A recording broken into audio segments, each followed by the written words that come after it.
Hi, Nancy Levin here with another episode of Raw and Real. So here is what's on my mind.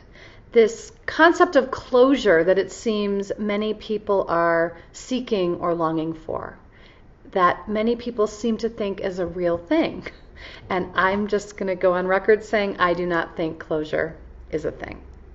I think about it more as the practice of making peace, the practice of finding peace with the past or what is in the present. And I want to share an experience that I've had over the past couple of weeks in hopes that it might support you with where you are right now. So I have had it on my mind for a long time. I want to say even over a year, that I wanted to hire someone to come help me do the KonMari method of tidying. Marie Kondo wrote the book, The Life-Changing Magic of Tidying Up. And I wanted to hire someone to come help me actually gut and clean out my Boulder condo. And so I did that. And we spent 2.5 full days cleaning it out, getting rid of old clothes, old books, all sorts of things.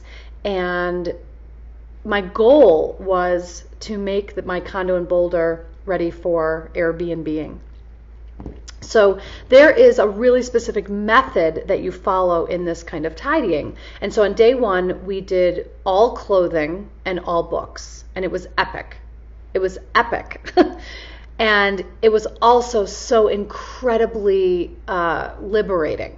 So Lindsay came over with black garbage bags for Goodwill and boxes for books and other things.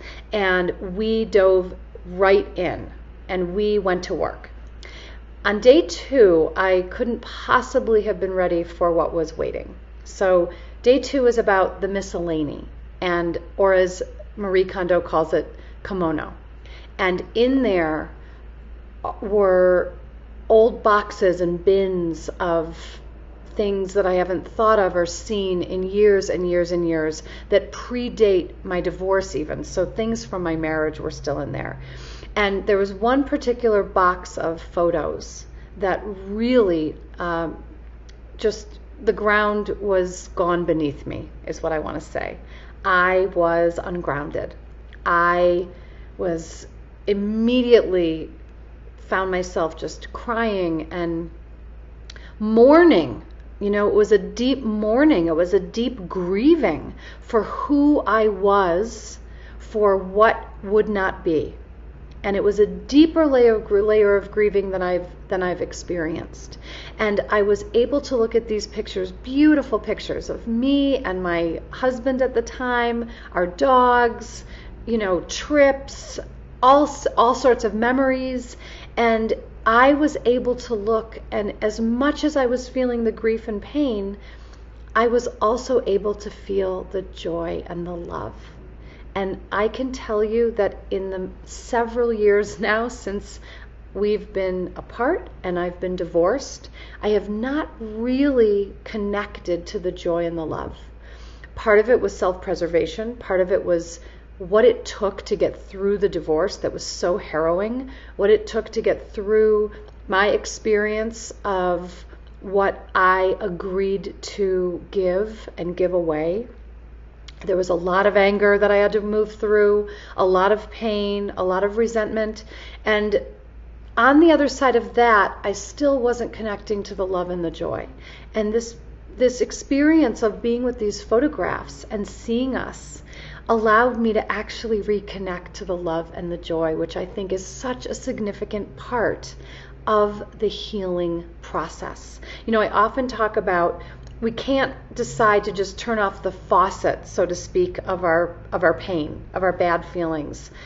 We want to, but what happens is when we turn off that faucet, we're actually turning off feeling across the board.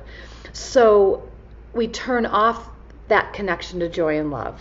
And so by reconnecting with the good, there is an integration process that has been happening in me now over the past few weeks where I can even look at these pictures and feel happy seeing them.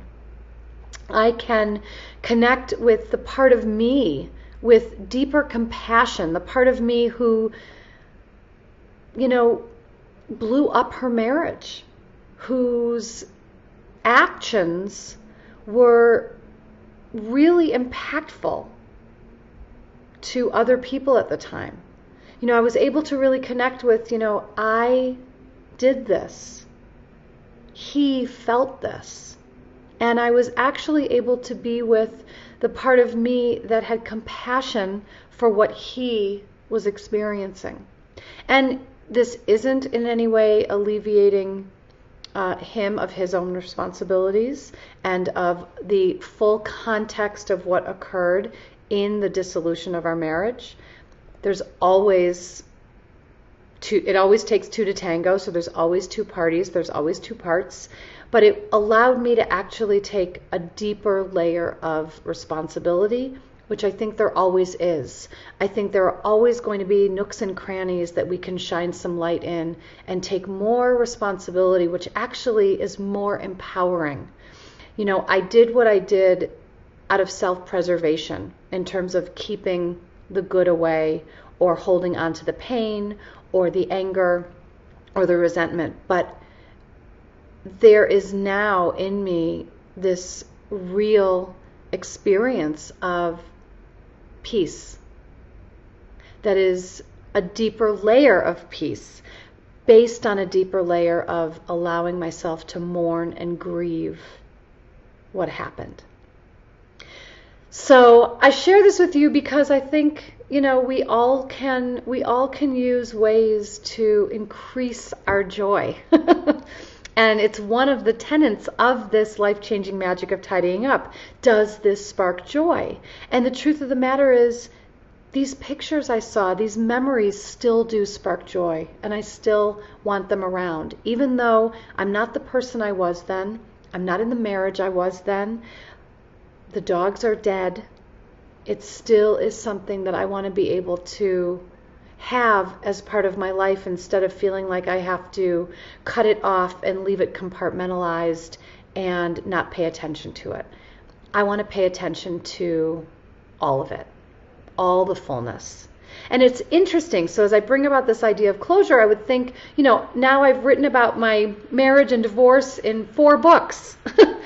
And yet there was still more to experience. There was still more to recognize. There was still more to see. There was still more to feel.